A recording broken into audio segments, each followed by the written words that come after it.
this Wednesday. What is today's date? What is it? March 23rd? April 23rd. April 23rd. April 23rd. It's all blending together for me now. It's all blending. Close enough. Today is a super fun one. We've got Dagmar Bressel. How do I pronounce it, Dagmar? Is it Bressel or Bressel? Bressel. Okay. And David, how do I pronounce the last name? Bauderina? Yeah, that works. Batterina. That's fine. Rolls off the tongue. Batterina. And we got Styles Morales and the infamous Mojo, who is, it's kind of appropriate. I know I mentioned it before, but Mojo played for the former Pope, John Paul in the Vatican. And, this one has just moved on. So here it's appropriate that we got Mojo back. Lisa.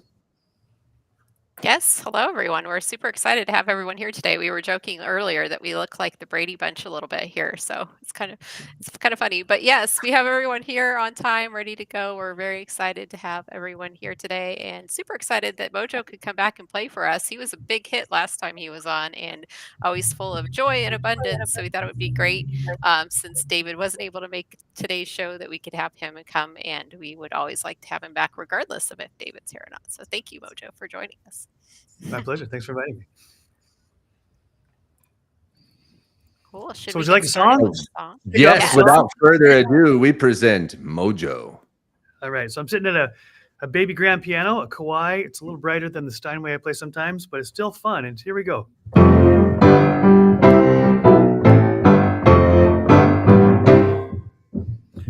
put on my blue suede shoes and I boarded a plane. Touchdown in the land of the Delta Blues, in the middle of the pouring rain. W.C. Handy, won't you look down over me? Yeah, I got a first class ticket, but I was blue as a boy can be when I was walking in Memphis. Walking with my feet 10 feet off the bill, walking in Memphis. Do I really feel the way I feel?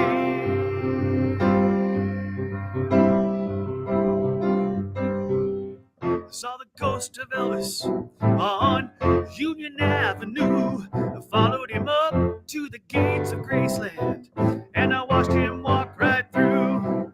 Now security, they did not see him, they just hovered round his tomb. But there's a pretty little thing waiting for the king down in the jungle room when I was walking in Memphis. Walking with my feet 10 feet off the bill, walking in Memphis. Do I really feel the way I feel?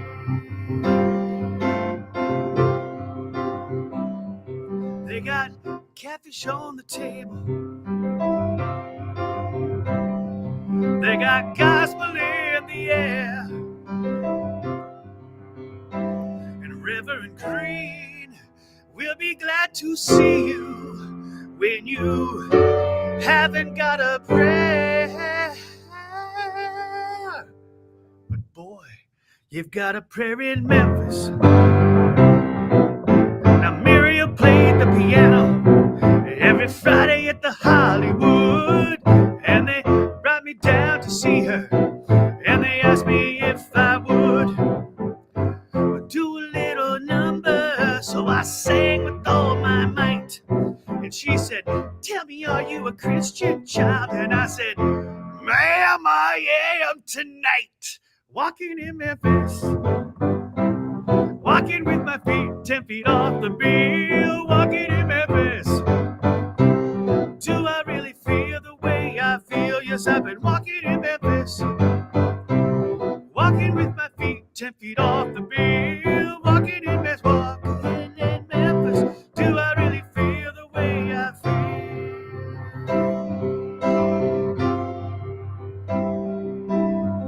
I put on my blue suede shoes and I boarded the plane.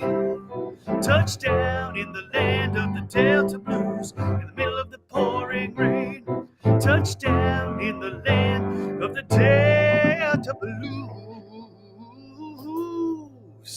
in the middle of the pouring rain. There we go. Where's that chord? There it is.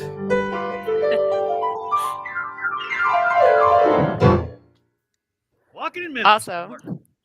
Wow. I love that song. That was a great way to kick off the show today. He always brings the abundance. That's what I said. That's what I was telling. That's what I said in the DM. I said I would really like it if you could start because you just bring that positivity that we're trying to push here. So Lance, wow, your appreciate audio you. is a little bit cut out, so if you can come closer. It sounds muted, kind of. How about now? Still the Can you hear me same. now? It'll be okay. But yes, that was awesome. Thank you. You're I don't know welcome. if you're going to be able to stick around to play anything else, but I did see you brought I got a that few guitar. minutes. I got a few minutes before I have to get back to work for sure. Okay, awesome. How about now? You Well, got me now? yeah, we Can can you hear hear you. me? It just sounds like you're further away. Really? That's so weird. I wonder why. Maybe taking a trip into the bathtub again. That sounds like an inside story. Can you hear me now? Do you he still was- hear me? Is it? Yeah, now? we can hear you. still hear me? We can He was hear caught you. So it's laughing doing on it one of again. our streams when he Yes. also sounded You're like he was still in, broadcasting from the bathtub, so it was kind of funny. Yeah, I wanted to say that, Lisa. It's doing it again. That's what it's doing. It's doing the bathtub thing again, I think. Last week the same. I remember. That's all right. Did you want to go ahead and introduce Dagmar? It'll be all right. We can hear you still. Oh, hang on one sec. I think he's trying to reconnect. All right. I can introduce myself, no problem. No. 1 second. He's back. He looks like he's me, but it's him. Oh, my bad. Can you There hear me you now? go. You sound much better. Yes. Oh, Very good. good. Okay. It So would was not be just- Abundance Wednesdays without some sort of technical It difficulty, so absolutely it's would just not. on track. Which Right. one am I? Which one am I? Is the No, question. you're the purple one with the level up.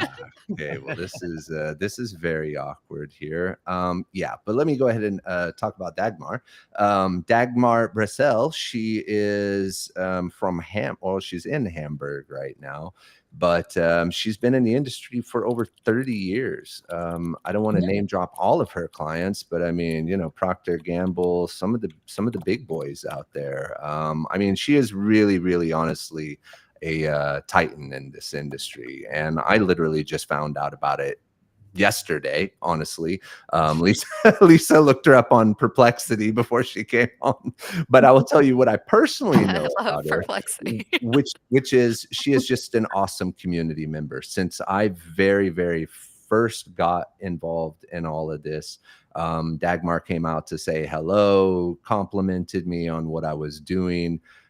She was part of the whole Web3 thing. I won gold in that when I first started out with the Pirate Opera. I know she had a hand in it, even though she denies it. But anyways, yeah, so for me, my own personal, I just see her as an awesome person that participates in the community, is always a positive light in this community. I see her in and out of so many spaces, and she's just always there complimenting people and talking about other people. I honestly, for a while, she had music videos on the AI music video stream, and I didn't even know it because she never talks about herself. She just talks about other people or reposts other people.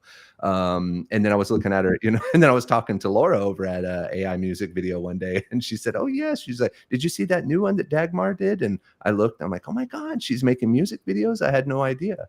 And then just to find out, that she's been like one of the top German photographers like in her field for 30 years, and we had no idea.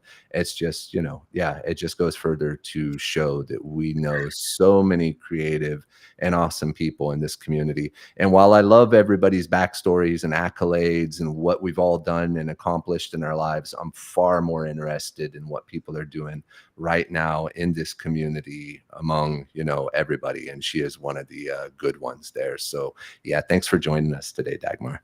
No, thank you. Thanks so much for having me. And yeah, hello to all the creatives on the globe, especially to my nephew Max, who made it today. I'm very happy about this. Yeah, Max. Woot woot. Yeah, thank you for having me. I feel very, very honored. Yeah, Thank you. So I guess part of what, I mean, I've got a lot of questions for you, but just in the beginning, could you tell us about the transition? Because that's one of the interesting things that I learned yesterday was, how big you were in the photography industry and, clearly how involved you are in the AI quote unquote industry at the moment. Given that, industries like photography and advertising and so on are still a little bit, skeptical of AI. How did you get involved? Yeah, actually, I started with fine art. I studied fine art. Then I saw that I'm not that that good painter that I can make a living of. Then I changed to graphic design. From graphic design, I got to photo design. I made my master in photo design, and yeah, then I started to take pictures, which was not so easy at that time as a woman. It was more in the hand of the man, the business photography. So yeah, finally I made it in advertising photography. I never wanted to be in, actually. I wanted to be doing documentations, and this was actually my big dream. But I ended up in advertising photography. So how did I get to AI? Actually, because I was taking care of my dementia mother for 5 years, so I stopped working. And then the pandemic came, and I was lucky that a friend invited me to Clubhouse. And at Clubhouse, I got in touch with the NFT community. And during this rooms, there were suddenly AI showing up, the first programs. And then I started with Leonardo. I never touched Midjourney, I have to say, because at that time I was a little bit skeptic about copyright. That is now in August, 3 years ago. Yeah. Oh my God, 3 years.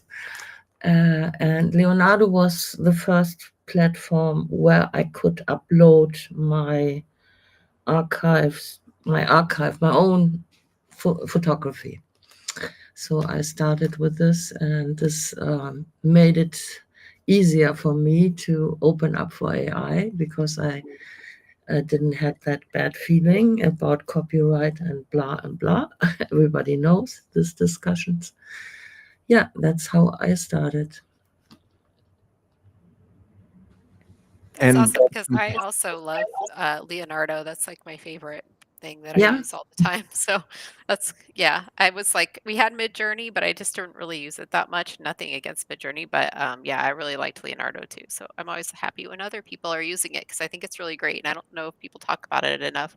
I'm not a creative partner with them or anything, but I have been using them since I got started and think they have like a lot of incredible tools you can use. Yeah, it's a great program. And and then I saw that a lot of people did NFTs with animation. And I come from film, because after my advertising photography, I started to have my own film production for advertising spots I produced. I never was behind the camera, but I was directing a lot of TV commercials. And now I lost it. Well, speaking of TV commercials, no, because it was what we were talking about partially the other day on, advertising and how AI and, traditional advertising and so on. I mean, we had a huge discussion on it. But you mentioned one that you had just made, Snake. I wanted to show that real quick. Can you tell us about it? Yes. Please show it, and then I say something. Okay. Let's see here. Snake.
snake. Dangerous. Yeah. So this is not a work for a client, but I showed it already last week. One creative director from a big agency here, and he was blown away. I wanted to show my ex-clients I used to work for what's happening now, because a lot of them didn't really get it, what's possible. And so I can tell everybody who wants to be a part of the advertising business, produce some spots where a product is inside, and you have a big chance to jump on this train, because not a lot of people here. I mean, the film production companies, I was shocked, really. I was shocked. I was talking to one I know from years ago, and he said, yeah, I heard it, and but is it really like this? I said, yeah, it is almost there, Okay, you see in my little clip that the tongue of the snake is not perfect, of course, but for me it was okay, because it was for me a test. How can I do a fictional perfume ad for a fictional perfume? So yeah, and I did the music with AI, with Udio. The animation I did with Kling. Yeah. Any other questions? Well, the opera was kind of the part that grabbed me. I mean, I love the visuals as well, obviously, but music for me in most of the productions, whether it's a movie or a commercial or whatnot, just really adds that kind of power. And I do enjoy, as you know, the opera music and the more classical things as well. So I was happy to see that. You said you did that one in Udio? Yes. And was it just one track, or did you mix it up, or? No. It was just one track, and Udio is very great with classical music and world music and average. And I was the most difficult thing was because I didn't want it to have it longer than 1 minute, and to have this dramatic singing in this short period of time. That was the hardest thing. Jesse James writes, "Snake, when smelling reptilian, is the way to a million." Do you have any writers, Dagmar? Do you have the writer's blood in you, or do you just mainly focus on visuals and audio and so on? Sometimes I write some poems when I was sick of love. Yeah. Oh. I'm not writing books, but I like to write song lyrics. Yes. Oh, lovely. What about, though, for advertising and whatnot? Do you do any of the plugs or jingles or any of that kind of stuff? No, I never tried that. Very nice. No. Dagmar also does music videos on the AI music video stream. I don't know. Do you put your stuff anywhere else, Dagmar? Because I know there's so many. I had no time, actually. There are so many platforms I'm missing. So, but I'm on Huge. I don't know if anybody knows that. That's kind of new. Huge.com. It's a nice video platform. And they have every week a competition, and the first one got $150, the second 100, and the third got 50. So it's a place to it's a nice place to check, and it's a great community, and yeah, Very nice. huge.com. So you So mentioned Oh, I was just gonna say, so I know, Dagmar, you said that you have taught before in some universities in Shanghai, for instance, and teaching photography and sometimes AI as well.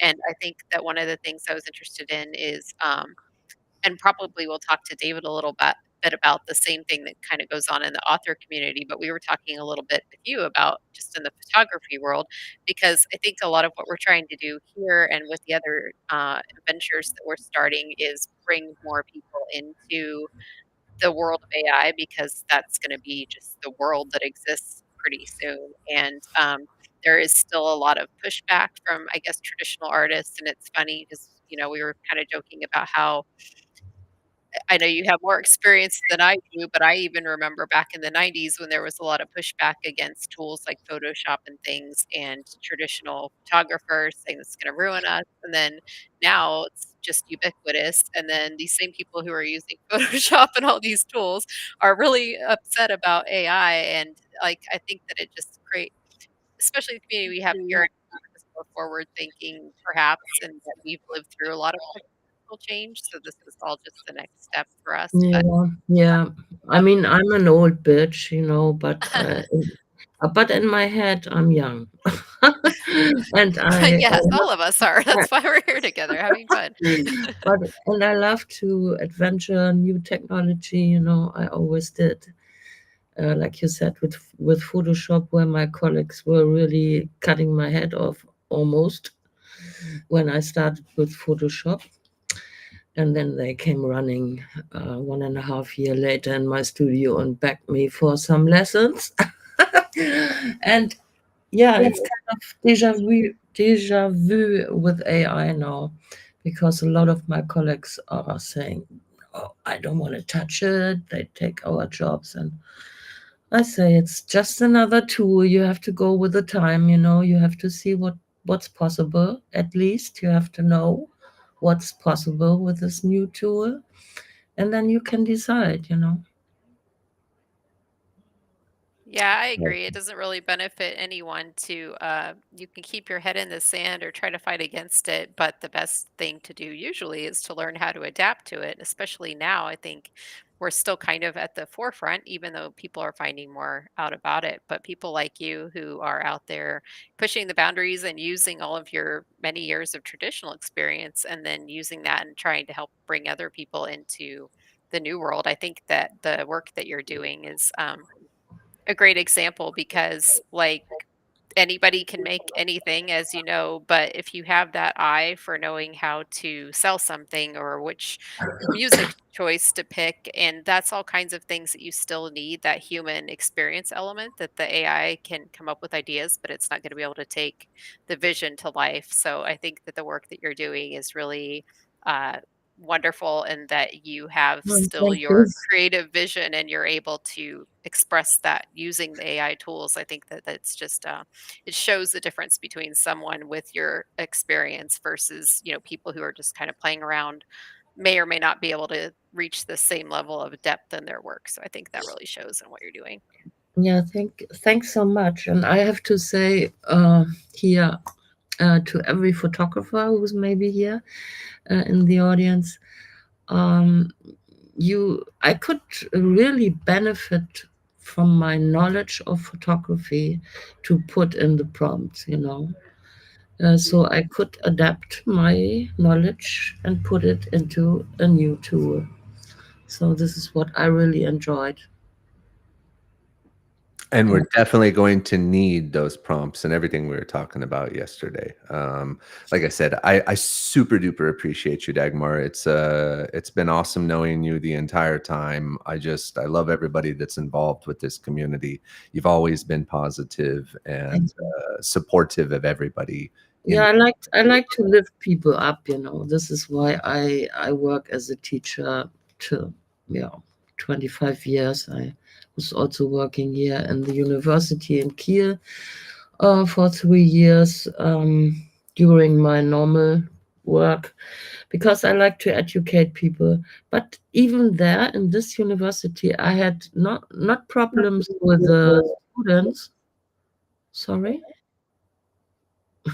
I had no problems with the students. I had problems with the teacher because I was teaching too modern style, you know. And then they were mopping me out. And I said, okay, bye-bye. What Yeah. style was too modern? Naja, I was teaching their fashion photography. And they thought it should be more catalog wise, and I was always a big fan of Nick Knight, who was experimenting. I don't know if anybody knows him. He's from London. He is a very great big photographer. Nick Knight. Everybody should check out. He's so creative. Yeah, and he was my guru, and I tried to adapt this and show the students where the journey goes, you know. And they didn't, the other teachers, they didn't want, they wanted to have very classical, you know, very backward oriented, and yeah. Well, Okay, then I went to China. They were hungry for me. That was fun. When I was teaching in China, that was great. and your special, let's say, your open style, that's accepted in China as well? Yeah, they were very, very open for it. I mean, they are so open for Europeans, and I bet also for American, for Western people. And they were so friendly. I can only say good things about China. I love that. I don't want to get political, but in the education part, it's wonderful.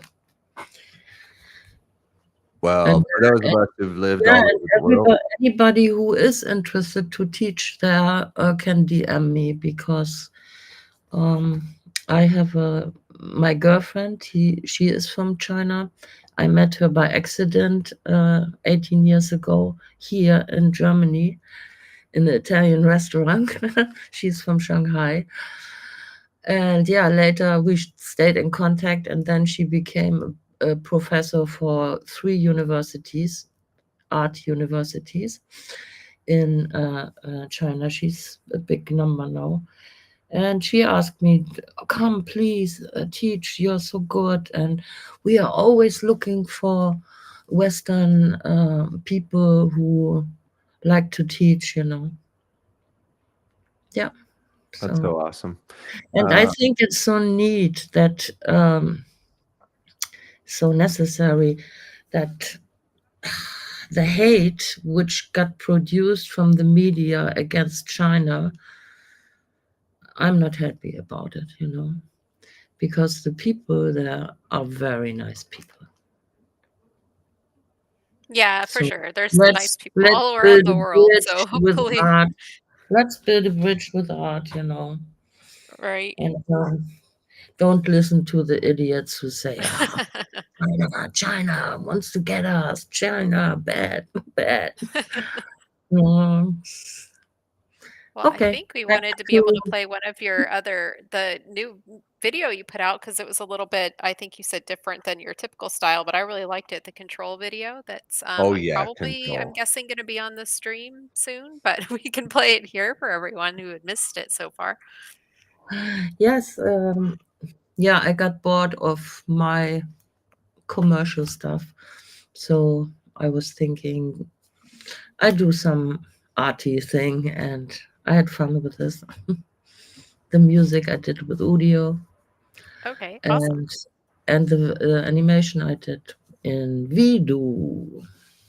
Oh yeah, I need to use Vidu more. I like them. I haven't been able to get over there for a little while. Yeah, they have an update. Looks like AI music video is also down to show it this weekend. Awesome. Let's play it.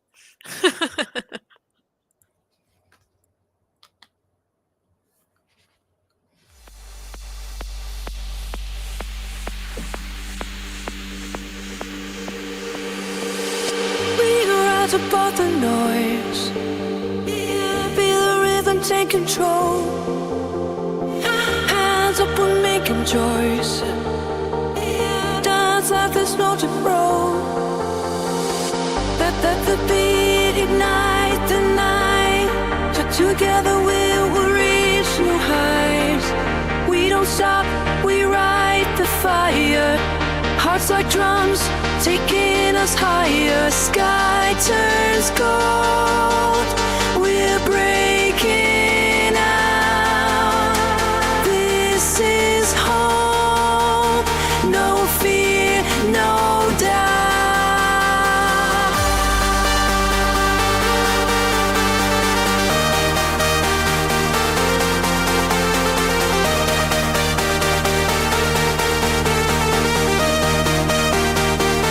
Don't lose control.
Yep. We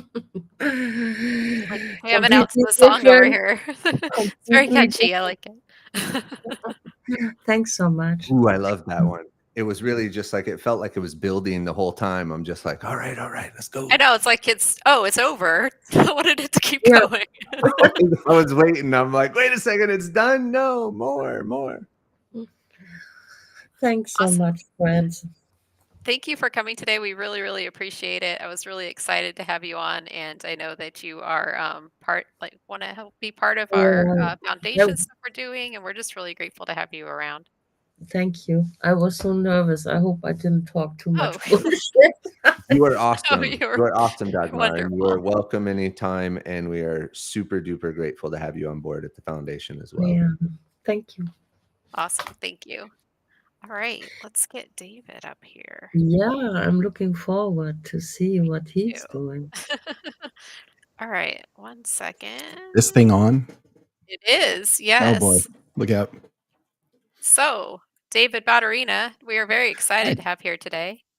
Hello, welcome. Hello. And we were put in contact with David through Grimful, who is here in the audience and is our favorite person, one of our favorite people.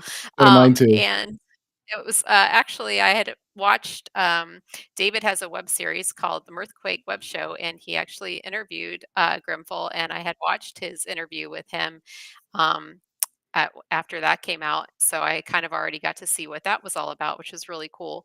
And then getting to know David a little bit more just through our chats and things, getting ready to have him on the stream. He's just a very cool guy and very like abundance minded. So one of the things I was telling him is I was looking through kind of why he started his web series, The Mirthquake Show, and it seemed to really resonate with what we're doing, and that he is doing a lot to help lift up the writing and the author community and build up that network and supporting each other and things, and then having people come on his show to talk about their creative process.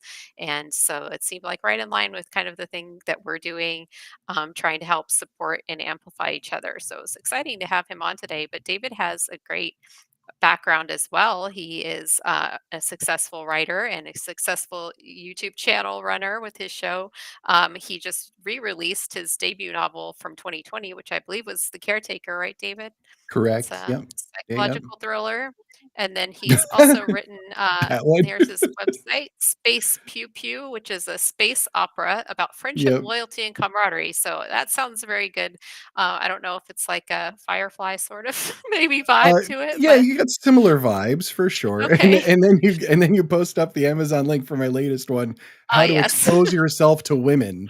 I'll explain that though. That needs a little Oh, bit we're of definitely explanation. going to need So that's explanation yeah, on that, my friend. that's his new book coming out. But I also saw that David is a fourth degree black belt, and he Yeah. ran a martial arts business for a long time, training thousands of people, Yeah. and It's around also 12 did a years. lot Yep. with okay, charities focusing on foster children, military vets, and first responders. So I think I learned from David just reading about his background and things he's doing is that he's like a perfect fit for our community. And when Grimful put us in touch, we were really excited because we're all about creativity and merging like the old and new worlds. And I think as a fellow Gen Xer, that is just the world that we grew up in, going from analog Yeah. to digital, and now we're going on to the next thing. And it's like Dagmar was saying, like maybe we're getting older, but we're all like a bunch of kids again because this stuff is really exciting. We're finding communities, we're having fun together, and I am just excited to have you here today, David. Well, I appreciate it. I'm thrilled to be here. Honestly, I'm just tickled that I was invited, and I just absolutely love it. I love the positivity note on everything, and yeah, you pretty much nailed it.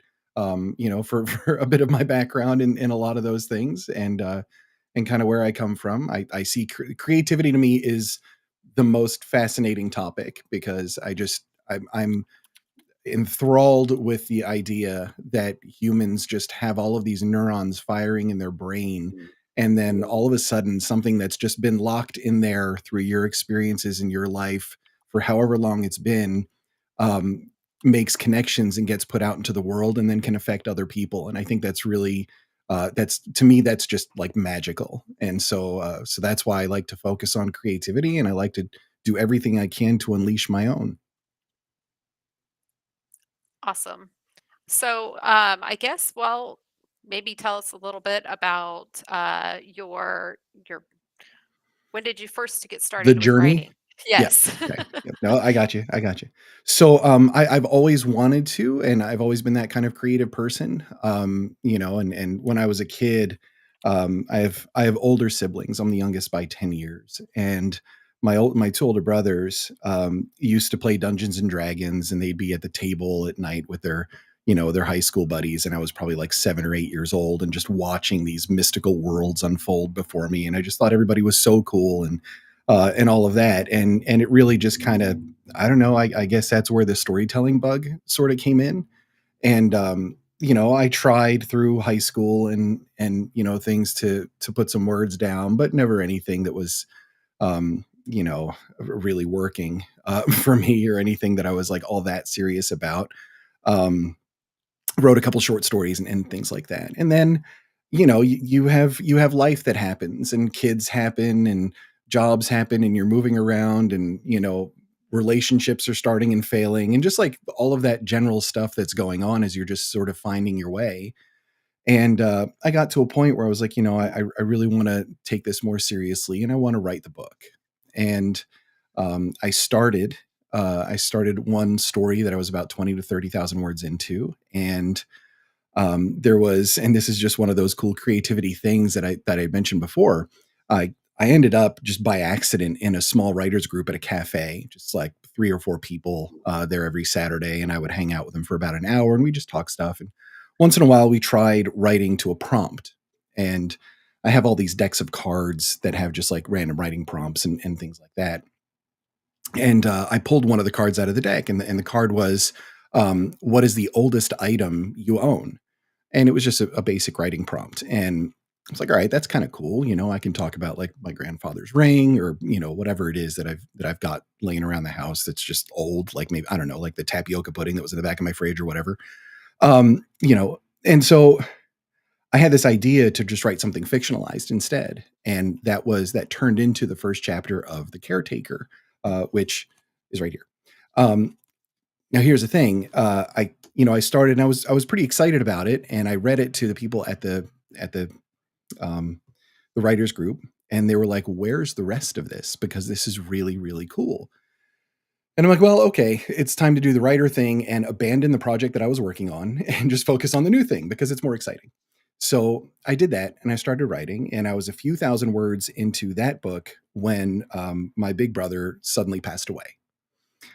And that really sent me sideways because that was, you know, he was the family extrovert. We were very, very close. Obviously, I'm his little brother, and we'd done a lot of things together and everything. And my last conversation with him, I was starting to tell him about it, and he had to work, and he was like, I gotta go, I gotta do my thing. I was about to go to Las Vegas for a few days on a vacation, and he's like, when you're back, um, I want to hear all about it. And I didn't get that chance. While I was in Vegas, I got a call from my sister as I was sitting there waiting for nachos at a restaurant, and she just said, "We lost Joe." Um, and so I had to spend a couple days in Vegas just kind of wandering around in like this haze, not knowing what to do, couldn't get a flight back right away. So 2 days in the party capital of the world when your big brother just passes away was, um, yeah, that was tough. And so I used a lot of what I was dealing with that and poured it into an urban fantasy story. So a lot of themes of love and loss and grief and all of, and connectedness and all those different things. And I was just working through what I was going through, when my brother left. When the book was done, that's when everything really hit me. And I ended up in a depression for a couple years, honestly. Like it was there were some really dark moments there. Um, and I couldn't really write anything after that. And it was very strange because like I had this book that was out. It was very well received. I built my YouTube channel up to close to 20,000 subs on it. I had people very invested in what I was doing. This wasn't Mirthquake. This was just me talking about life, talking about psychology, being an INFJ because I like MBTI stuff.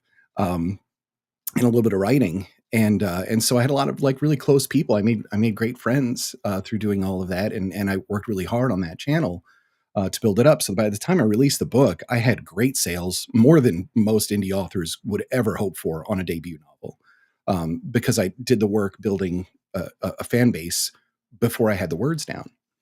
And they all supported me, and a lot of them still do. I'm still connected with them, even though I don't really do a lot of stuff on there. And so what ended up happening was I didn't write anything, and I didn't write for a while when that was done because I just couldn't, like, no matter what I did, those creative juices weren't happening.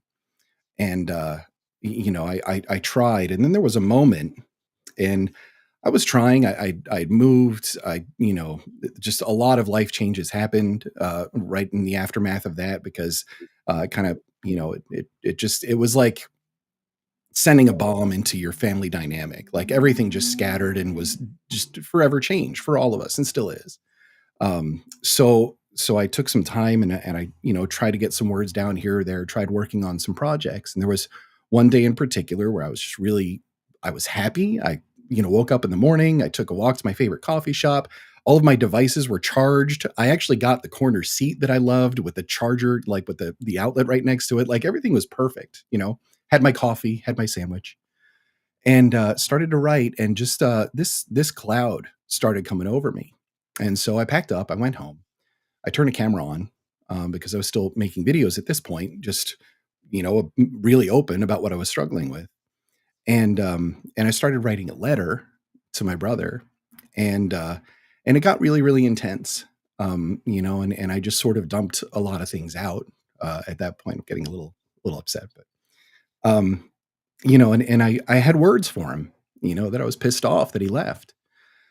The video ended with me smashing my keyboard to pieces and falling down in the middle of the floor sobbing because it was just something that I had to deal with. And what ended up happening with that, my girlfriend at the time, she's my fiance now, she came over and I showed her, what had happened with the recording. And I'm like, I don't know if I want to like post this. Like, I don't know if I want to be that personal just online. And she was like, you're kind of healing, and maybe that'd help somebody. And that was an important thing for me to hear. So I posted it, and hundreds of messages. Thank you. Like I'm going through it too. And seeing you do that makes me feel okay. So, these are really important things for me because it let me know that I wasn't like by myself with these emotions. I was really just working through it and I was open about it. And I found the community of hurt people. And that helped me a great deal. And I'm not going to say the floodgates opened for writing after that, but another project fell into my lap, and it was about writing a book all about joy and happiness. And at the time, I was still just really suffering. So every atom in my body wanted to say no. This is a friend that asked me, a very good friend. It's like, we want to write this book called Joy Jitsu, all about more joy in your life. And I'm like, man, I just went through this. I don't know if I'm the right person to ask, And but even though I wanted to say no, I said yes because I knew I needed it. There it is. Yeah. And and it was brilliant. It was the thing that I needed because I put a lot of that work into Joy Jitsu, just talking about things like perseverance and talking about things like creativity and being in service to other people, all things that I find really, really critical and important. I'm a firm believer that if you're in the creative space, you have no competitors. That includes AI, that includes other people, that includes anything, fellow authors, even in the same genre.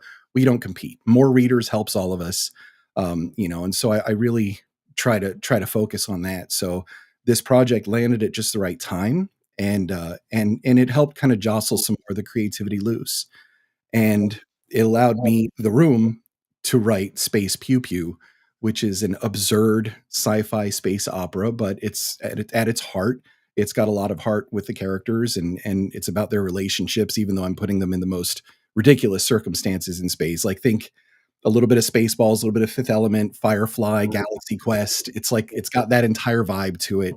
And people love the book. They love the characters. And so I'm good with all of that. And so I kind of lean into the humor and absurdity for the most part now. But Caretaker was where it sort of all started. And I had, I'll give you a quick story. If anybody watches my show, they know I've told this story a couple times. But there's one chapter in particular in Caretaker, chapter 21, where I wrote that when I was in a really depressive state, and I got a message on through my website from somebody. They didn't leave a return email address. They didn't leave a phone number. No way to contact them. No name. And it just said, "I read The Caretaker. I read chapter 21. You saved my life." That was it. And I'm like, man, what do I do? Like, I can't write back to this person. They clearly didn't want me to talk to them. They just wanted to send that note. And that's that's exactly what I'm talking about when I say that creativity is truly magic, because that's something that was just in my head that I was dealing with, and I decided to put those thoughts together and manifest it into the real world and put it out there. And and it's affecting people. This person was from South Korea. That's the only thing I know from just the IP address that came through. And here it goes. It goes out there, and it's affecting somebody that deeply. So I'm a huge believer that creativity it changes everything, and it allows you to connect with people that you normally wouldn't connect with. It puts us all on a very similar playing field. And there's no reason to be competitive about it. Our job should be to lift other people up. And that's what I'm always trying to do, is just to give back and be of service to the community. That Yeah, was a oh, no, I really love that, and I think that we all really think and appreciate that you shared that story with us, and I'm so sorry, obviously, for the loss of your brother and, thank you. um, everything that you went through, but I think that you really, sharing that is very important, and I think that your wife was totally right about putting it out there for people. And a couple of weeks ago, and she's in the audience listening in, we had Natalia come on, and she also shared just a very personal story of hard time that she was going through, and I know that she felt like she'd never really said those things in public before and wasn't sure how it would be received because it was kind Yeah. of just, an emotional dump. And as I told her, I think that it's very important for people to hear those things because it does tell people that they're not alone and that there's someone out there who can relate to you, because those are, especially those kinds of things, are the things that we want to keep bottled up inside because we might feel like, shame or just like Right. uncomfortable about people seeing us that way. And I think that you said you're an INFJ and I am Yeah. like an INTP. I also nerd out Oh, about nice. Yep. Myers-Briggs a little bit too. But I Yep. think a lot of what we have in our community are those like intuitive introvert kind of people, Oh, and just absolutely. being able to tap into your intuition about, like, it just makes you more empathetic to understanding how other people will feel about things and how your actions affect them. And I like to see that the like introverted intuitive people are, in our weird intuitive way or introverted way, coming to the forefront now, because Yep. the world really needs more of that sort of empathy and being able to actually, especially now as we're moving into a world of AI and everybody thinks it's just going to be robots doing everything, like human connection is more important than ever. And I think that having Right. real actual relationships with people where you can be emotionally vulnerable with them, those are very important. And I think that people are actually looking for that, which is why we're building this community here, because it's just people that want to be creative and express themselves, but maybe in the quote unquote old world didn't have the chance to do that, because that's, the extroverts out there, we love you, but people like to be loud and in your face and like doing the Yeah. Instagram, like I have this perfect life. And then we have like our little community of, crazy weirdos, but we kind of like to be a little bit more sensitive sometimes. And I think that there's so much to learn from you and to be inspired about with what you were sharing. And like I said, I just think that people really appreciate that level of vulnerability, especially Yeah. because like you said, you're writing this book about like how to expose yourself to a woman, and somebody might be like, who I'll get is to this that. guy? What's I'll he get to all that. about? I know. But then I you get know. to know you, I it's want to like, know wow, about the sexual he's this position. awesome guy. Yeah, we're gonna get there. Yeah. Well, look, I think one of the important things too, and this is what drives me running the Mirthquake show that I do, where I'm highlighting creativity. I don't want just authors on there. Is one of the reasons I wanted Grimfell on there. I want people that are involved in other things. I've got a guy I'm trying to get on who he does handmade cement pottery. I'm like, well, that's really creative. Like, I'm just really curious to dig into people's brains and how they work. But one of the things that you hit on there is that as artists and creatives, even if we're introverts and we like to be quiet and we like our own space, like a lot of people misunderstand introvert. They think introvert means don't go outside, don't talk to anybody. That's not what it is. It just Exactly. means that in order to recharge, you probably need a little bit of quiet time. And in order for the extrovert to recharge, they need to go out with their buddies during happy hour. Like that's it. It doesn't mean that we don't like people or can't get along or just tying Exactly. social awkwardness to introversion is terrible. You would never peg me for one when I'm running a class at my karate school where I've got 30 kids and a bunch of adults and everybody's screaming and hollering and I got to be up there being an idiot. But after that class, I got to go home and it's got to be quiet because I need to recover. It drains my battery. But the thing is, being vulnerable, at least let people get to know you. This is why I hate when there's podcasts and streams for authors where the only thing they do is go on there and talk about their characters and their world and how the magic works and all this kind of stuff, because nobody cares. What I want to know is, what music do you listen to while you write? Do you write in the morning? Do you write at night? Do you pound down Mountain Dew and espresso beans like at midnight to like get your creative juices flowing? Like, I just want to know how your brain works. And just by getting to know somebody, I am more likely to support that person as a creative because now I know you and we're friends. Like that's how I see it.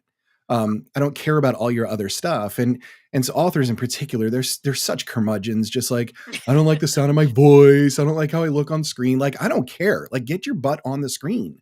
Like, let's get to know you. Let's have a good conversation. Funny stuff ends up coming out. And now you've got people that are interested in you because they realize that you're an interesting person.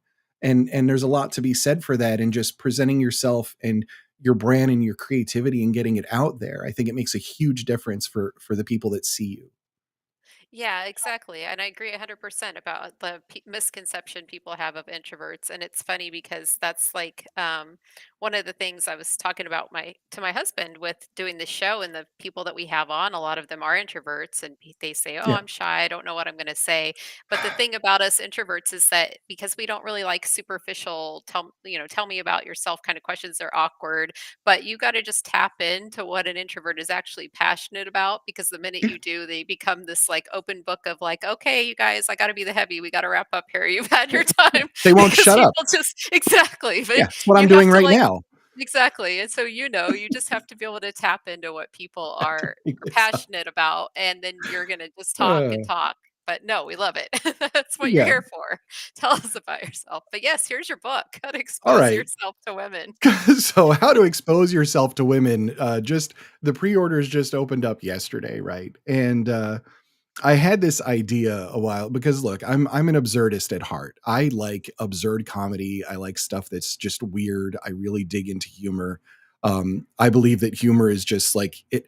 Look, comedy is really hard to write, because you've got jokes that may or may not land. You have somebody that doesn't have your sense of humor. They might think you're trying too hard. Like, there's a real delicate balance with comedy. And what you have to do is make sure that you've got heart in your characters, because some of the funniest conversations you've probably ever had were with family members sitting around a dinner table just randomly on some night.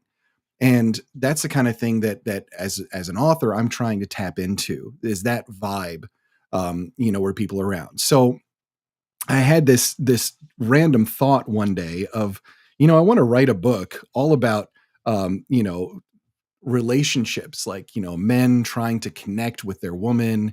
And I want to call it How to Expose Yourself to Women, because I just really thought that was funny. And then like it could be a whole series of books, How to Expose Yourself to Your Pets or your grandma or like whatever. Maybe not that. So I was like, all right, let me take this concept. And I had a short story that I wrote for an anthology a couple years ago, and the anthology is called It Came from the Trailer Park. So think like Tucker and Dale versus Evil, if you've ever seen that, like redneck horror humor, the rednecks win at the end of the day type of thing, kind of thing. And I wrote this short story for it. It ended up getting nominated for an Imagine Award at a convention. It was last year that it was nominated for one. And I was really proud of this story. I wrote it in 3 days, edited it and polished it and submitted it. And it was one of the first ones chosen for the anthology. So I was like, all right, cool.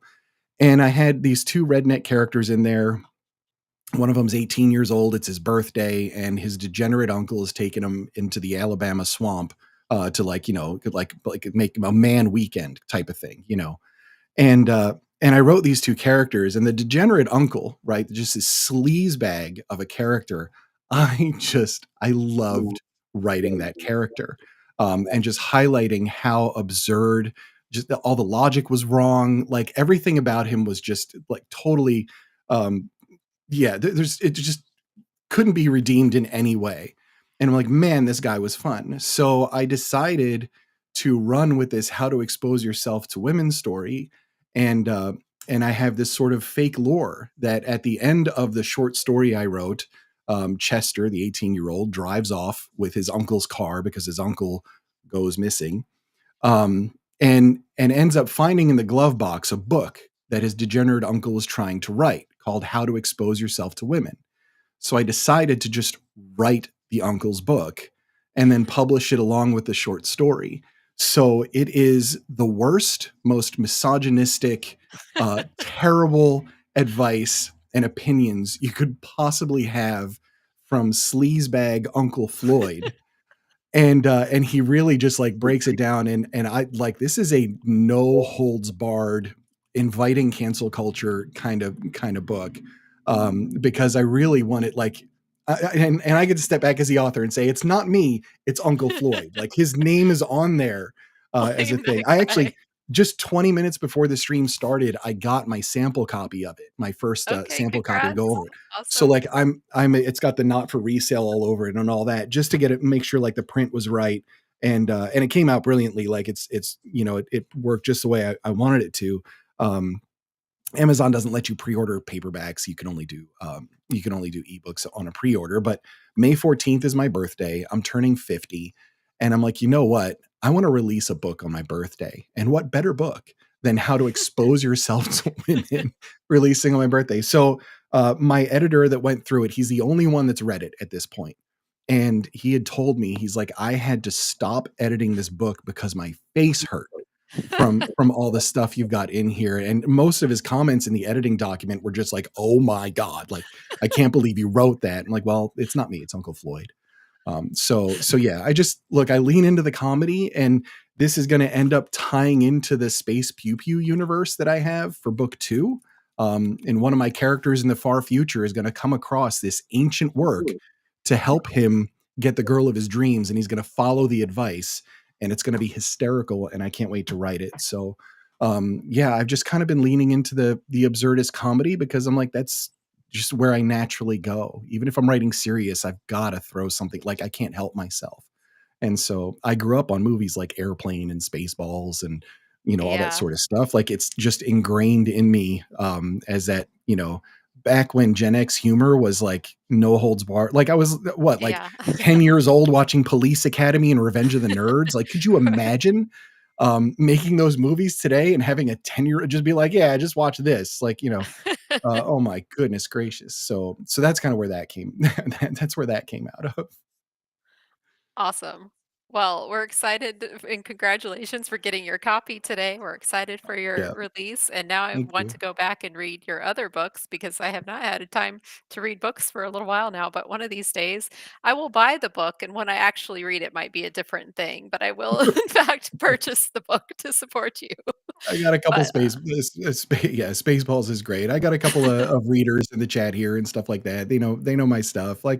Like I said, I just kind of lean into it and try and have a good time. But I always try and put heart in the books because I think that's, there's jokes can land or they can't, right? It's like you never really know. It's just like watching a comedian. You don't know the comedian or their personal life, but you hear the jokes.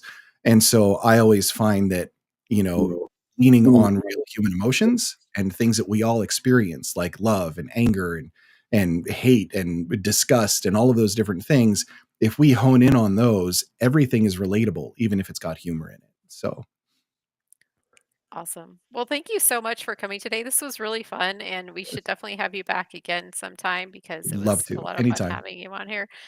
Lance, did you want to say anything? Yeah, you're super awesome. Grimfell was right, but I trust Grimfell's judgment on most things. So As do I. Yeah. it was kind of a no-brainer. Happy birthday on the 50th. It's Thank funny, you. on the 14th, my wife is getting her PhD. So that's interesting. I will be 49 soon. Oh, there you go. But so you've got a year on me. And the books, I definitely want to pick up The Joy of Jiu-Jitsu. So as soon as I get that, I'm going to give everybody my thoughts on that because, as you know, I just love anything that's positive. There's so much negative out there that I will feed myself positive, force feed myself. And it's Agreed. this sounds awesome, and really super thank you for sharing. What can I say? It's awesome. Yeah. Yeah, Another and time, I'd love to touch on more of the AI stuff too, because like I've got a lot of thoughts on that as yes. an author. We didn't even get to that. I Yeah. know. We I'm sorry. definitely Well, need to get you back we will here. Yeah. for sure next time. And also, I know that you have your stream connected up to ours, and we have also your community joining us today, which is awesome. And I just wanted to also say that if there are other authors out there or people in this little circle who want to be involved with what we're doing, we are always looking to, we've just expanded into trying to get more authors on, and all of the ones that Grimfell's put us in touch with are really awesome so far. Jessica was out there at least earlier, and she was amazing. And then obviously we love you, David. So anybody that's part of David's circle who wants to come be part of what we're doing, we would always love to have you as well. So just let us know. Likewise, any creatives that are out there that aren't authors, I am happy to platform you on Mirthquake. We have a great time. It's a super fun show. Always looking to expand. So if you're looking for another avenue to get yourself out there to people that may not know you, I'm totally down. Just go to mirthquake.show and it'll walk you through everything. So awesome. Thank you again for coming today. It was really great to have you here. thank Thanks, you. Dave. Absolutely Really love it. Yep. appreciate you. I think we were lucky enough to have Mojo come back. Let me unmute him, and he's going to sing us another song before Mojo. we talk to Styles. But did you know that Mojo is also an author, a blogger, and songwriter, plus a graphic designer? And I think Mojo would love to come and talk to the Mirthquake as well. We're going to get Mojo on here to tell us a little bit about himself as well. But, you know, being that Mojo does write, I'm sure David might be interested in him. 100%. Yeah. That'd be great. Awesome. What you got for us this time, Mojo? Yeah. So Walking to Memphis was great. yeah, I'm going to do an original song because Dave was talking about the creative process, both for an author and for a musician, very similar. So I'm just going to tell you behind the scenes of the song I'm about to play for you. It started about mid-December. I was sitting at the piano. I was just goofing around, and this chord progression came to me, and I really liked how it went. So I kind of codified it, then I recorded it, and I posted on my YouTube channel as just a piano composition, and I was happy with it. I thought it was done. I dedicated it to my first piano teacher, my first and only piano teacher, Mrs. O'Day. So I called it One Day, W-O-N Day, One Day. So, and I was done. So I thought. 2 weeks later, I'm in a live space on X, and I'm just singing my heart out. And after a song, a lady who's in the audience unmutes herself, and I'd never met her before. She introduces herself, and she says, "I love your vibe. I love the way you do your stuff. I love your voice. And I've got these lyrics, but I don't know how to write a song. And I was wondering if you'd take my lyrics and turn it into a song." And I said, I'll try. I'm not going to make any promises because I'm not connected to you or your words yet, but I'll give it a try, see what happens. So she sent me the lyrics in the back channel, and I sat down at the piano, and I was like thinking, where do I go with this? So I started reading through the lyrics a couple times, and this little voice inside of me said, "You know the piano composition that you wrote 2 weeks ago? Take that and apply it to these lyrics and see what happens." And so I'm going to show you what happened when I took music that I wrote before I met the person who wrote the lyrics, and we put them together. So this is what I call maybe divine collaboration. Anyway, this is called Brooke's Song because Brooke wrote the lyrics. Also, I titled it "A Hard Truth," and you'll understand why. But this is a very profound way of songwriting that I've never experienced before.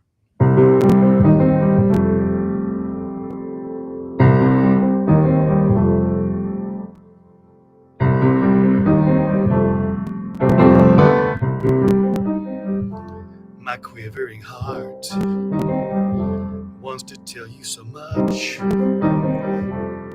I found my way the hard way. No one said it would be easy, but damn what they say. I will never forget how hard this is. The love of something that you can't see, because that something's got a hold on me.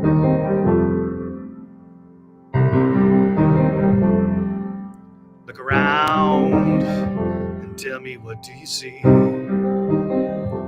Do you see something that you want to leave? For the past, present, and future reads the truth. You can't say it's a hard life when you're stuck in your old life. He keeps reaching out to you. You just got to move and make it through. 'Cause he's got you in his arms to walk you through. He's walking with you.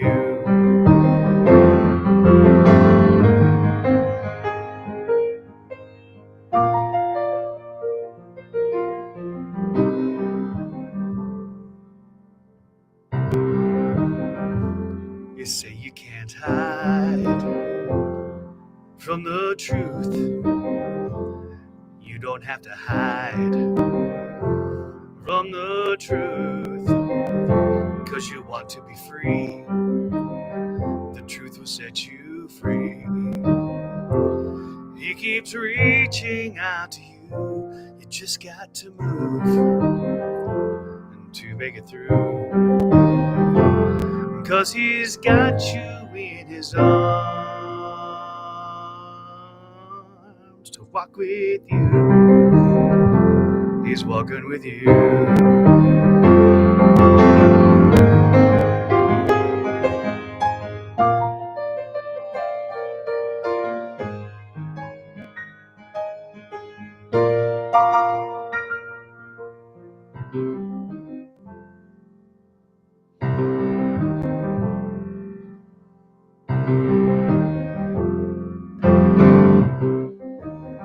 You can't say it's a hard life when you're stuck in your old life. He keeps reaching out to you. You just got to move and make it through. 'Cause he's got you in his arms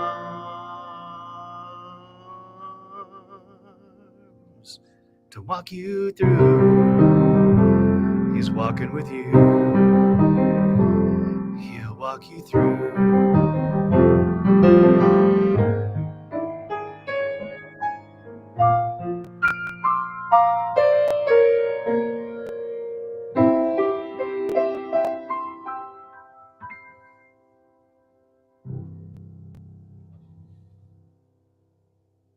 Wow, Mojo. See, I love the piano. I mean, there's loads and loads Yeah. of good instruments, but piano is just one of my favorites because you can go from classical to something more wild, like at the drop of a hat. But you are awesome, Mojo. Appreciate you. Really, really, really. That was really beautiful, and I really liked the piano, as did everyone in the chat. And do you have that out somewhere where people can listen to it again? I do, yeah. So if you go to my YouTube channel, and you can get there through my Linktree mojo.studio, it's right on the screen next to my face there. Okay. Mojo.studio is a link tree, and there's a link to my music channel. I created during COVID, I created a whole channel of my recordings from trumpet and piano and guitar and singing, and I did tin whistle, harmonica, all this kind of stuff. And I called it Swift Kicks in the Brass because I'm a trumpet player at heart. So I've got a whole channel of music called Swift Kicks in the Brass. And most of the songs are about a minute long, a few longer, and there's a full length version of this song and a couple others that I wrote. In fact, I'm right in the middle of producing my third real production song.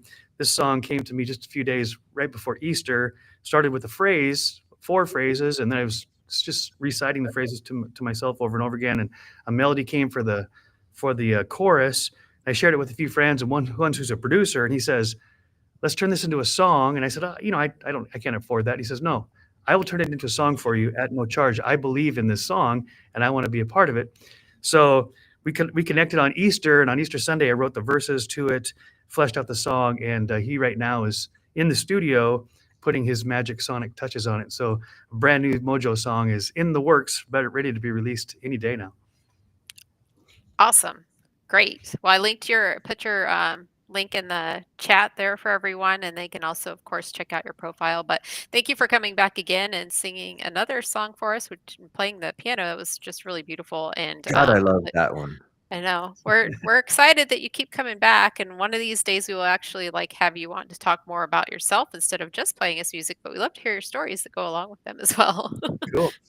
I have more songs pulled up, but I don't know how much time you've got or your format of your music. So if you want to No, I think we're gonna go ahead and move on to Styles Cool. for now. But Very good. we do really appreciate you playing that one for us. It was Do really you want to great. come back at the end, Mojo? Yeah, tell me what time. I'll be back.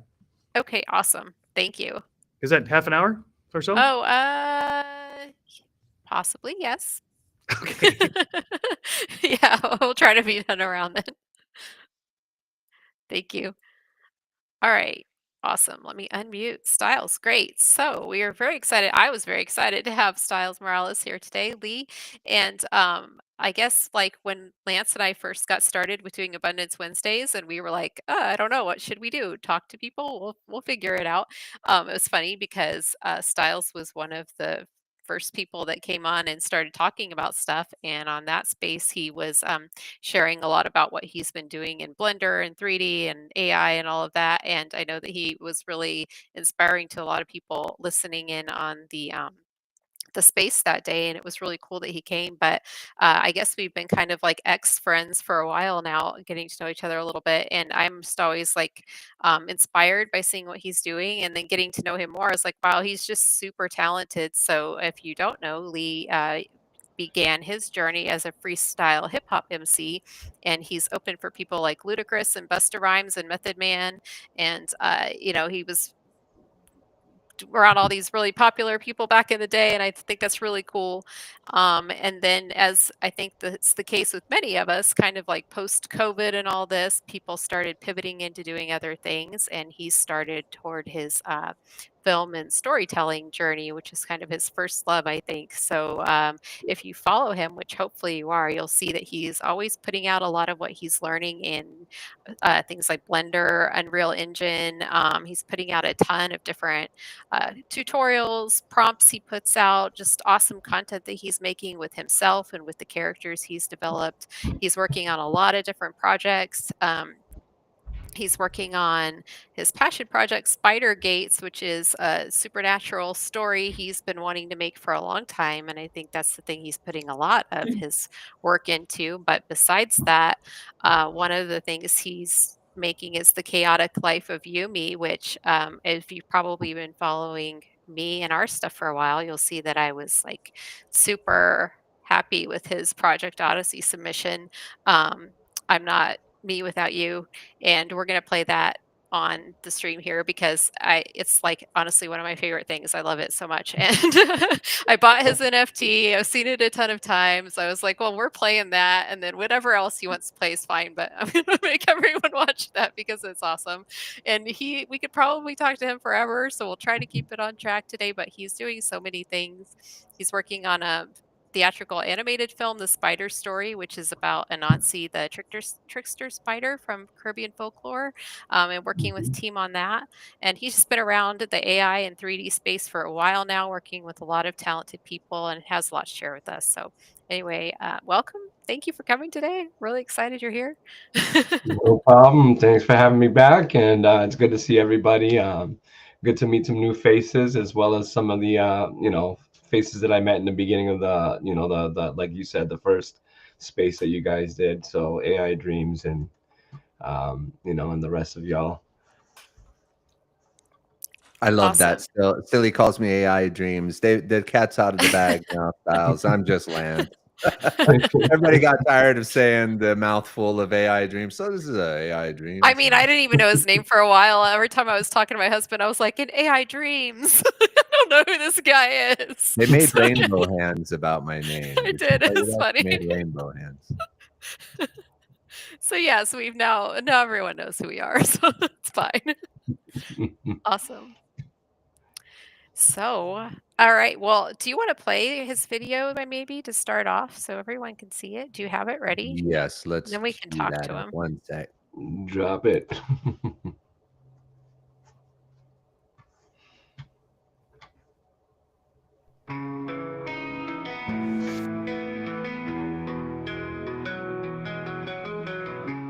Out in limbo, lost in space.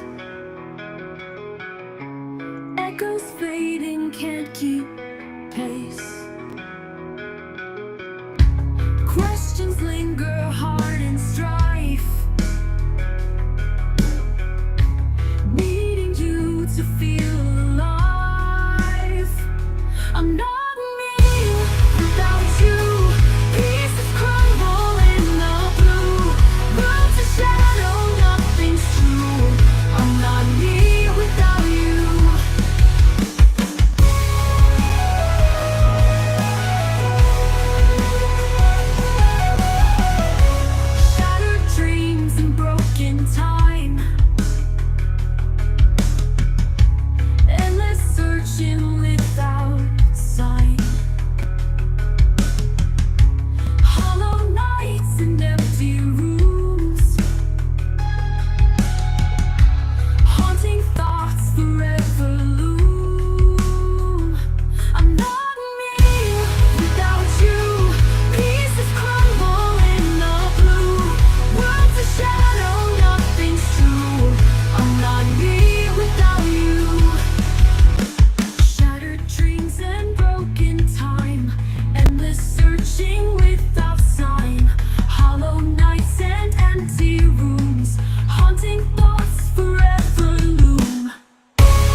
I'm not me without you.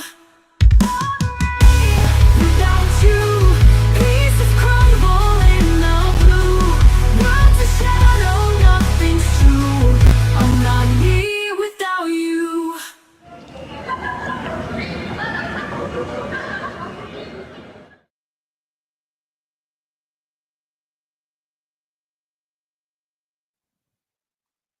So hopefully everyone else will watch it as many times as me. I love it so much. You did such a great job on it. The song is like amazing, and then the video, like you're very, very, very talented. I think you did an excellent job, and I really love it. Thank you, thank you. Well, Yumi started off in the early days of me messing around with Dolly and learning about generative AI. One of the things I wanted to do was immediately start trying to see how, how much of the prompts these AIs could understand. So I developed the hairstyle was one way to try to see if the AI would understand, what a gradient hairstyle is and stuff like that. And then the more I did it, and then the more, the AI started to progress and get better at creating the prompt. She became like I started giving her a little backstory. I just started saying, her name's gonna be Yumi, because she's like you, me, all of us when we were young, and pains in the butt, and she's kind of like a cross between Punky Brewster and Dennis the Menace. So that I started working on her backstory. Then she had friends. Her friends came about because I was generating images of her, and another version of her would pop up but with shorter hair, and I'm like, oh, that's her friend Luna. So that ended up becoming her bestie. They're both like the same kind of headstrong characters, so they constantly eye at each other, but they love each other too. It's like that love-hate relationship that besties have. And then I needed somebody to be in the middle. So one day a third character popped up. I'm like, oh, that's their friend Mia. She's the quiet one. She's always like trying to keep them separate and try to like keep the peace. But I also made it that she's also like the wildest in the band, and she's the drummer. She just goes like ham when she's playing drums. So like it's a little just shows a little contrast in all the characters. But yeah, so that's where it all came from. This song is basically what happens is she goes through some kind of situation where her and her friends get in trouble because Yumi is one of those people that just can't help herself.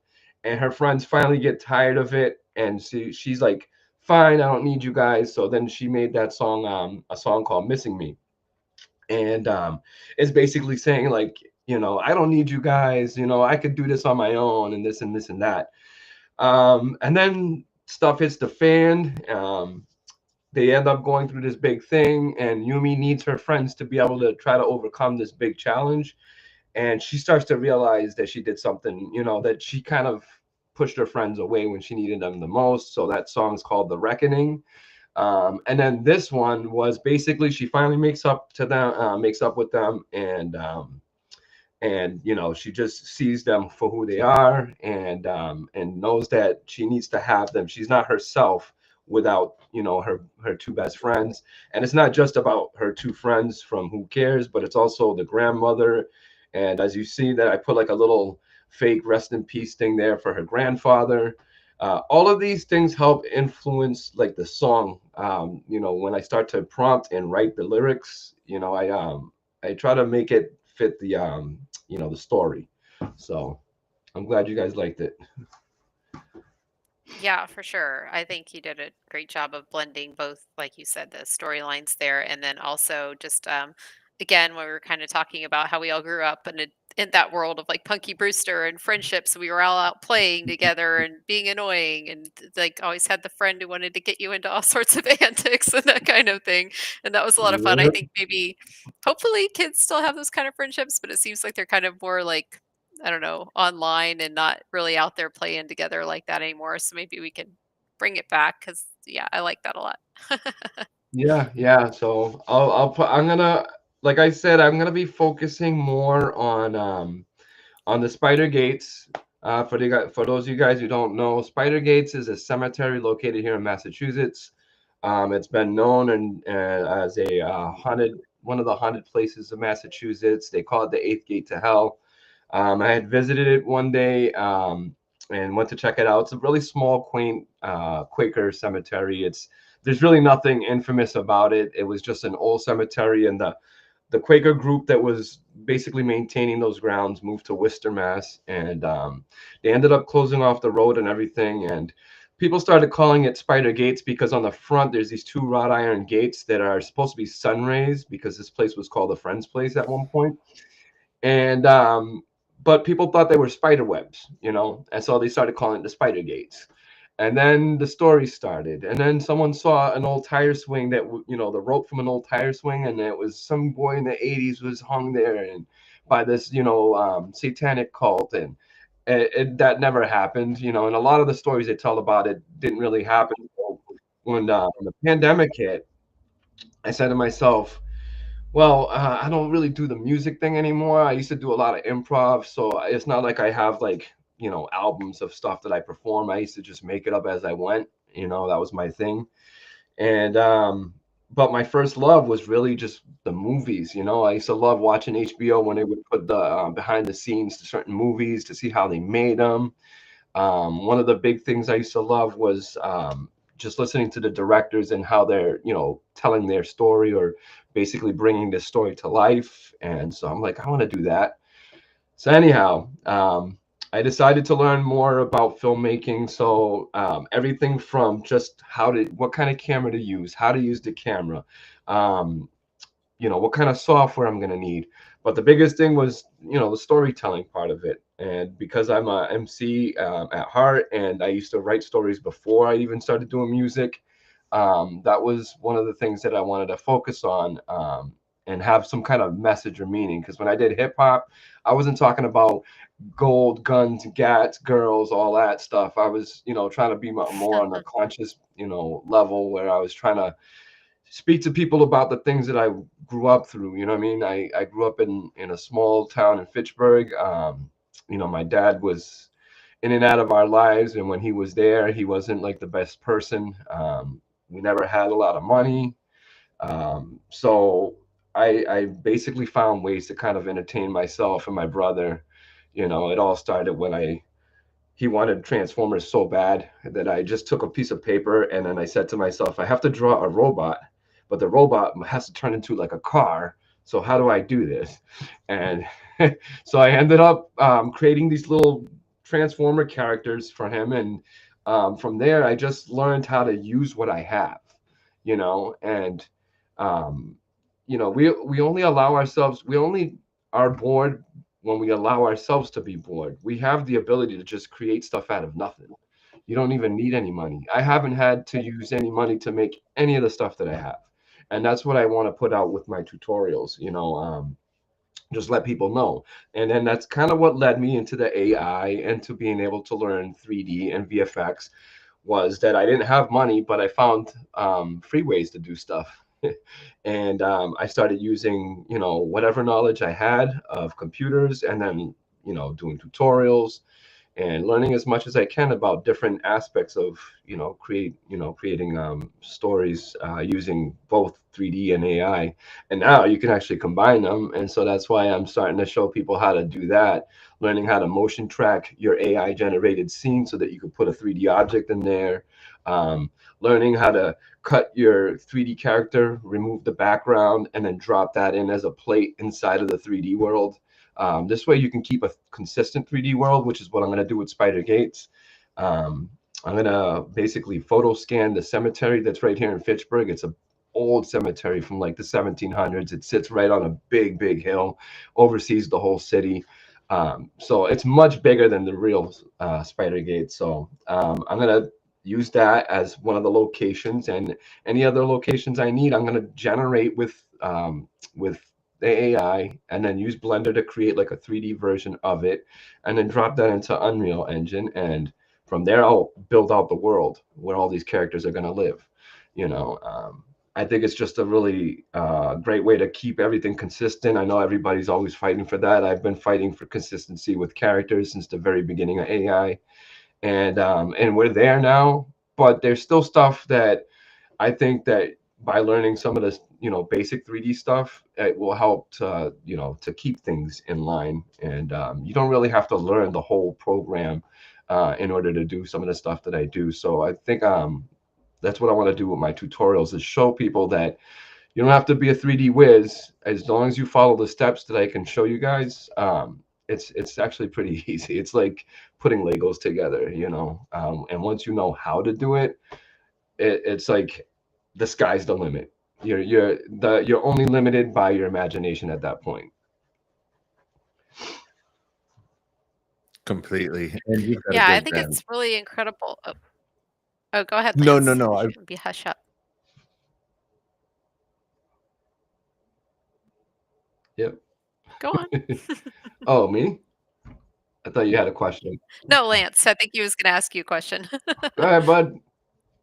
Oh, no, it was on the, I know it's a little bit of an older topic, but you were working on the T2, right? With Rezo and them, and they are, is that continuing now? Because I haven't been keeping up with everything that's going on back then, but I was super impressed No, with they it. actually are doing another story. They did like a Alice in Wonderland thing, and they didn't end up bringing everybody back, which I understand, because when we did the first one, there was 50 artists from all over the world, and everybody had their own style, their own narrative that they wanted to do to tell, you know, their portion of the T2 remake. And you know, so it took us a lot longer than what we were originally planning for. I know Nem and Sway were trying to shoot for a specific time frame, and we overshot that by like maybe a couple of months, maybe even 3 months. I don't remember exactly when. But yeah, that was released last year, and they premiered it in the Landmarks New Art Theater out in LA. And it was definitely one of the first ever feature length AI generated films, but we did use things like Blender and other tools to make it happen. Now they're doing another one. It's like an Alice in Wonderland anthology kind of thing, but they cut it down to a smaller amount of artists. I think it just gives each artist a little more time. I think I was only working with like a couple of minutes, you know, whereas now they probably have a much longer time frame to really flesh out their portion of the story. So yeah. Cool. And at So least, oh, sorry. oh, No, at least sorry. it was, No, I was just going to say that I think that, I don't mean to keep cutting you off. I was going to just say that I think that we were saying that you are also trying to get a project started to support physical and mental health with your NFT project. And I wondered if you wanted to maybe talk a little bit about that too. Yeah, so and I heard David talk about you know, going through a rough time. I myself was and have been going through a really rough patch for quite some time now. And a lot of it started with just some of the medical issues that I'm going through, and then a lot of the things that I'm dealing with the medical leave, and you know, them messing up all of the finance stuff. So it's like messing up my bills and everything. And I started getting into a really, really bad space myself. And the only thing that's been really keeping me out of it is creating stuff. Whenever I'm making stuff, I don't think about, you know, all the crap that's going on in the world or in my life. I focus on trying to create stuff. And so I said, you know what? I know a lot of people are going through the same thing. And originally, I wanted to do it to try to raise money so that I could try to pull myself out of some of this debt. And then I thought about it. I'm like, you know what? I should probably take half of that at least, and then donate that to folks that are going through the same thing, and use the NFT platform as a way to raise awareness for like things like depression or other kind of medical ailments. I also want to do one of my niece's daughter who has autism, so we want to help out with that. And so I think I want to create like almost like a charity type of NFT collections, and then use that to like try to help out as many other people. So it's not about me trying to make money off of it and get rich. It's more about, you know, how can I give back? And maybe if I can help other people have some kind of, you know, something where we could help some of these people, they won't end up going through half the stuff that I had to go through. You know, I went through a lot of it throughout my whole life, and thought I was out of it, and here I am dealing with stuff still. I may not seem like it, but I do try to keep myself, you know, as positive as possible. I don't want to dive deep into the dark depths where I was at before. And just knowing and meeting a lot of you folks and seeing that people enjoy some of the stuff that I make has been enough to like keep me from getting to that point. So, but yeah, the NFTs, I want to be able to give at least half, if not more, of the proceeds of every, you know, purchase and put it towards, you know, whatever, whatever charity or whatever program I want to help at that moment. So if it's depression, you know, I'll look for some behavioral health programs or things like that that I could say, hey, I want to donate these proceeds to help as many people as I can. So, yep. Yeah, and I definitely appreciate that you are doing that. And again, we've kind of had a lot of these kind of discussions with people going through different things. And I think that this is just a great community for being able to, know about what's going on in each other's lives and be able to help and support each other. And I know that you have a lot of your content on Rad, and that's where you have your Yeah. NFTs. And you are actually the featured creator on Rad for today, which awesome. Congratulations. But if you guys are into NFTs and supporting fellow creators, he has several up there that you can purchase. And I've purchased his NFTs because I really do try to support people where I can. And I think if we can find different ways of doing that, whatever ways we have, and that's one of the things that Lance and I are really trying to focus on, is both on the profit and nonprofit side, how we can help each other to succeed tangibly in the world, and then also go and spread that knowledge. And like Lee is always willing to help people and put his knowledge out there with tutorials and things. But Mhm. the economic realities are we can't just always be freely sharing information without being able to help ourselves tangibly too. So we definitely want to be able to do both sides of that.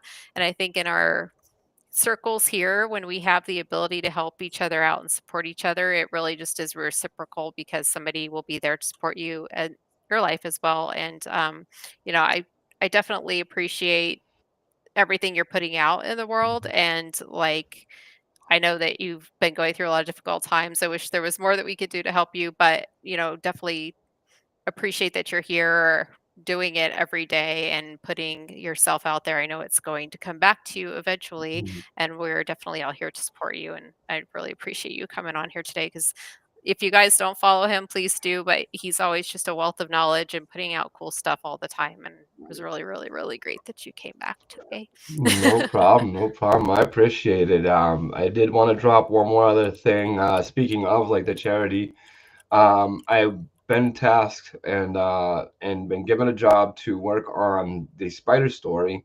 My buddy Dana, who used to work for Samsung back in the days while I was working at AT&T, we reconnected.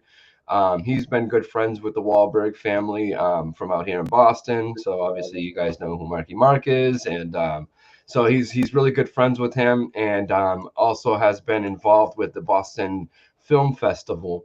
And so Anansi is going to be premiered there, and we want to we're gonna be linking up with like the Doug Flutie Foundation, because he's also a friend of Doug Flutie's.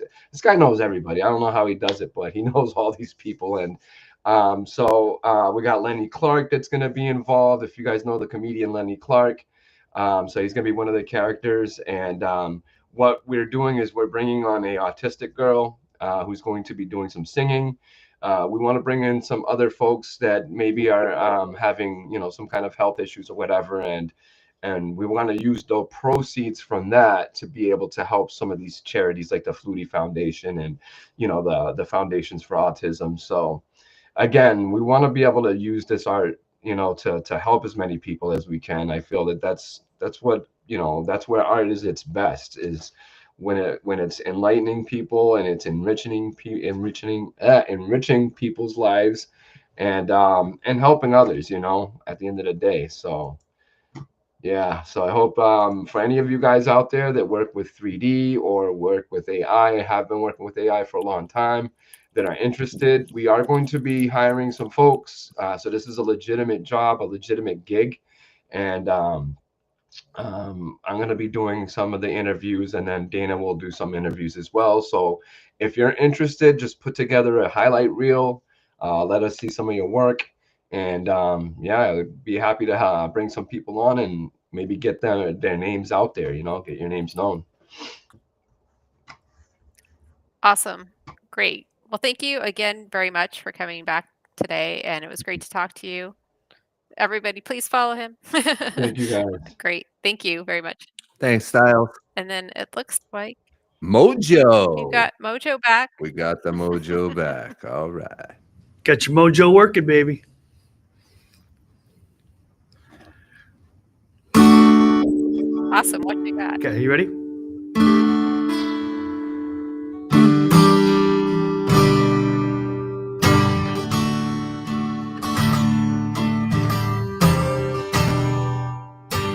Night falls, I'm alone. Skin, yeah, chills me to the bone.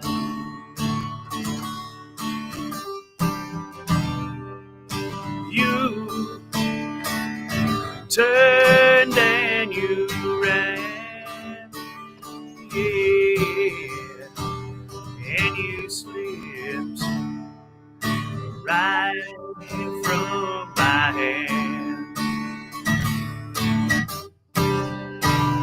Hey, long black tears on the river, push on the shove, don't mean much. Sugar on jack, match on the fire, cold on ice, dead man's touch. Whisper on the screen, doesn't change a thing, don't bring you back. Oh no, blue on black, blue on black, blind, oh, now I see. Truth, oh, lies and in between. Wrong, no can be undone. No, when it slipped from the tip of your tongue. Hey, long black tears on the river, push on the shove, don't be much. Poker on jack, match on the fire, cold on ice, dead man's touch. Whisper on a screen, doesn't change a thing, don't bring you back. Oh no, blue on black, blue on black. Hey, blue on black, tears on the river, push on a shove, it don't mean much. Joker on jack, match on a fire, cold on ice, a dead man's touch. Whisper on a scream, doesn't change a thing, don't bring you back. Oh no, blue on black, blue on black. Yeah, blue on black, tears on the river, push on shove, don't be much. Joker on jack, match on a fire, cold on ice, dead man's touch. Whisper on the screen, doesn't change a thing, don't bring you back. Oh no, blue on black, blue on black, blue on black. Yeah. Kenny Wayne Shepherd, blue on black. Awesome, man. You are just multi-talented. This is just killer. I love when you come to play. Appreciate you coming today. Appreciate everybody coming today. I think we were talking about earlier about how we're trying to, because so many people in our community are making stuff every single week, and clearly we can't have everybody back every single time they make a new thing, because we would be showing the same people all the time. But we definitely wanted to highlight the stuff that is coming out every week, and we have a lot of exciting stuff coming out all the time. First, we've got Tasha Caulfield is coming out with 1984 soon. I have been personally waiting on that for a while. I don't get excited over many things, but I really, really, really love Orwell. And I don't know if any of you have read, his biography aside from the book, but I think probably his biography is more telling than the actual story. But I am super excited to see what Tasha has come out with. She sent me, let's see here, she sent me a link. I don't know if anybody wants to see, but I'll show it anyway. It's only 30 seconds. Oh, is that the one? No, that's not it. Wait, maybe?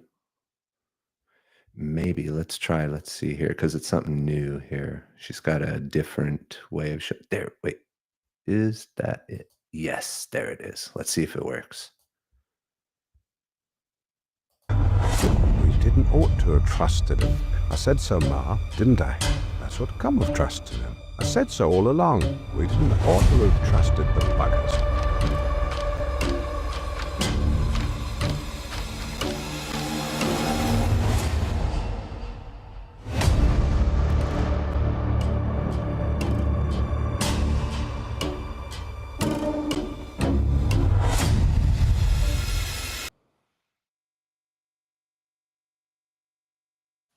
So short and sweet, but still just kind of makes me want to see it even more. And also just a quick update or reminder rather on the festival, which is going to be the AI music video. Is Laura still here? Laura, are you in here? Let's see here. Luna Vega in the house. I don't know if she has her audio Oh, hooked gotcha. up. Either It way, didn't look they like. are, for those of you who know and don't know, it was interesting because Brian, James Gage the other day had no idea about the festival, and he is a OCME member.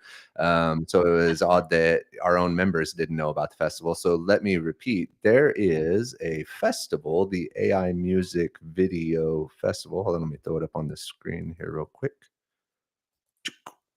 AI Music Video Festival that is going to be on the oh, did I do it? Sorry. The 28th, the 29th, or sorry, the 29th, the 30th, and the 31st of May. The 29th, I believe they're doing a DJ party at the Imagine conference at night. The 30th is going to be another DJ event hosted by West Coast Labs. And the 31st is going to be Lisa and myself, the Abundance Awards ceremony. And clearly that's the one that I'm most interested in. But yeah, you can buy your tickets here. I think the more tickets you buy at once, the better deal you get. The Abundance Awards are going to be at District North. We have a theater. It's going to be, what did we decide on? An elegant steampunk theme. Elegant steampunk, So yes. definitely dress up, because we don't want to be the only We're going to look very exactly, and fancy. I don't want to be the only one who looks fancy is the thing. So definitely looking forward to that. If any of you can make it to Vegas, please let us know. We will try to hook up and make lunch. We'll have to take over some of these places. There's already so many of us coming, but I am super duper excited. We've already had I'm excited because I've roped Lance into wearing a coordinating outfit with me, so we're going to be very dressy. Yes. Well, I've already got it too. It's like a costume anyways. It's very nice, very fancy. And I believe Luna Vega and everybody else there with her is going to be dressed up as well. So yes, please dress up. We've already was talking to DJ Motivate the other day. He says he's going to try to come through and play for us during the event. We're going to do our best to stream in the same way that we do here. It's going to be slight twist because I won't have all the equipment there, but we will have quite a bit of equipment. And we're going to try to do the same thing we do here so that we can pull all of our friends from all across the globe into the event with us. Some people clearly are going to be performing. I think Grimfell even said that he may try to take a stab at doing something with us. But yeah. Oh, it looks like Luna is back. Maybe she wants to give us an update on anything. She's let's see if we can get her in here. I don't know. Is her audio working? It doesn't look like it's connected to the audio, Don't but know. Luna, can you hear us? okay, Oh, no, she's she's not. not. She's not Okay. connected. Oh, she can hear. Okay. But yeah, anyway, so that's the gist of it. Basically, the shows are at night, and you know, the day, typical day in Vegas, recovery. Lisa and I, depending, we're not real sure on what's going to happen yet, but Lisa and I will be streaming from all over Vegas. So we want to try to bring you guys in, and yeah, just super duper looking forward to it. Yes, very excited. Awesome. And just to give you a quick update on next week, we're going to have Guillermo Castellanos on. If you're following him, he's always doing a lot of very cool stuff and collaborations and his own solo work. And we're really looking forward to talking to him next week. And then we're also going to have the winner of the Curious Refuge animation competition, Hal Watmo, who is at Edit9 on X. We'll link that out. And he sounds like a super cool and interesting guy who was doing a lot in the UK and won a BAFTA award among many other awards when I looked him up. And so he's getting into the AI world and won the Curious Refuge competition. So we're really excited to have him on next week along with Guillermo and then probably a few other folks that we're lining up. So we'll keep you posted, but we always love having new people come on and share what you're up to. So if you do want to be on the show, please just let us know. And it's going to be a little bit hectic and chaotic in the next month since we are getting ready for Vegas. We've got two business ventures now we're doing and the show and everything else. So we've got a lot going on. It's really busy. Sometimes my anniversary was Monday and my husband and I were out. So that was fun. So do it between real life, work, two businesses, and this show. There's a lot happening and we don't always get to engage as much as we want to with everybody, but really love you guys so much. It's like so great to have you all in the community, and you guys really just make us very happy. And this is why we're doing all of this for you guys. So we love having you here every week. And thank you again for continuing to support us. And I think Mojo was offering to close us out. Is that still on offer? All right. Hold on. Let's see here. Do we got Mojo? I swear I'll figure out this tech one day. There we go. Gotcha. All right. Yeah, I'm here. You want a closing song? I got one for you. I can't hear you. Please, sir. Yes, sorry. I had those yes, muted. please go ahead.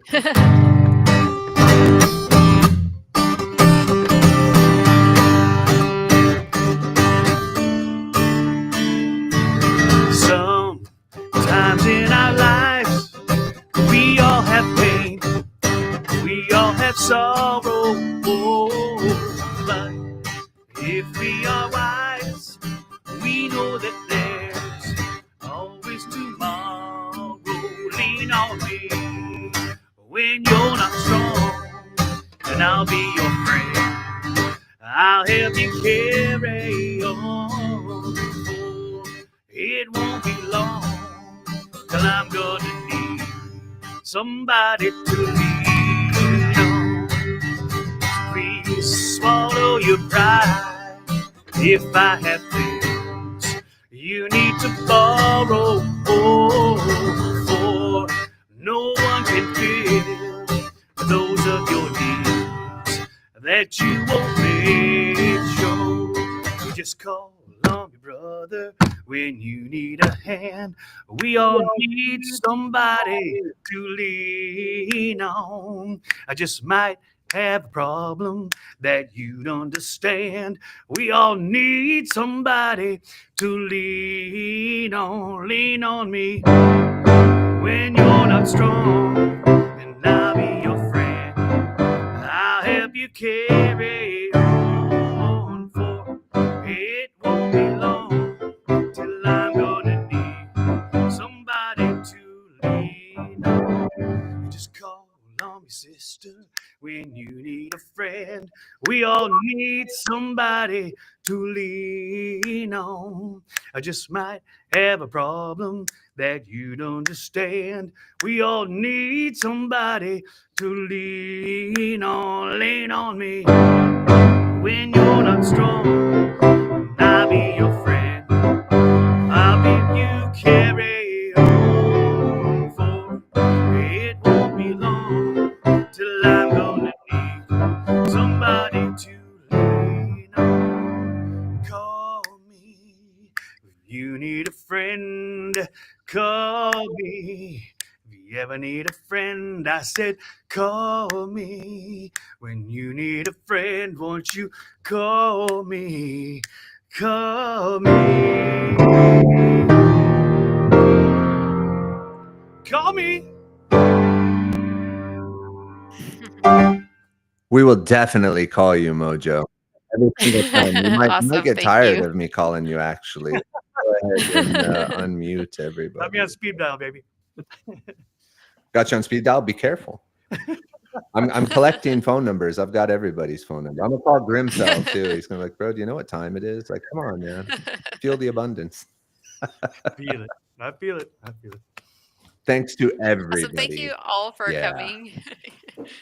This was so awesome. Yeah, it was really awesome having you on today. Yeah, You're all thank unmuted. you, thank you, thank you. Thank you guys. I really appreciate So it. we're going to have who next week? Guillermo Castellanos. Who else did I say? Hal Watmo, and then we probably will have some other fun surprises that we're lining up. So we'll see. Absolutely. We've got a bunch of people. We're just not confirmed with everybody yet, but it's going to be great. Whatever it is. Hope you guys had fun. Thank you I all. had Love fun. you. See you next week. Round of applause. Round of applause for everyone. Round of applause. Absolutely. Woo.